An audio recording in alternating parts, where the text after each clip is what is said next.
Plutôt vol au-dessus de la mer ou vol en montagne?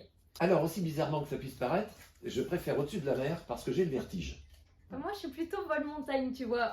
Et ce que j'apprécie pendant le vol en montagne, c'est le fait de voler à En hauteur dessous. ou en dessous, effectivement, Ouais. du paysage. Tu regardes à droite, à gauche, tu as aussi des choses et pas que en dessous. Oui. Plutôt vol sous verrière ou vol la tête à l'air libre? Ah, l'air libre.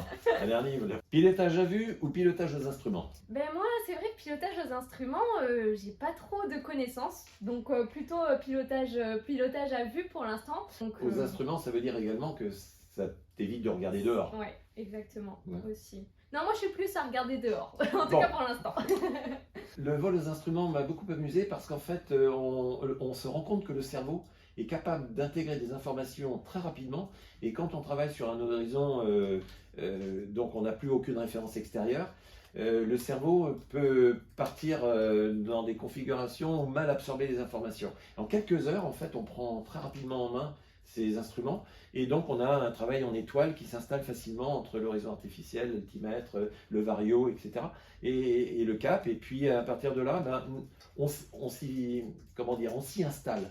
Et c'est là où le danger peut être pour un pilote d'aéroclub que nous sommes, c'est d'avoir à regarder à l'extérieur. Parce qu'après, on se réfère par habitude directement aux instruments et on ne met plus le nez dehors et on ne regarde pas. Plutôt vol long courrier ou court courrier?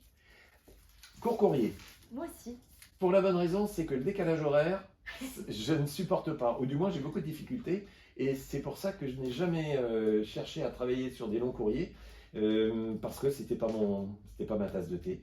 Et donc, d'une petite compagnie aérienne, on fait des vols, 4 vols dans la journée.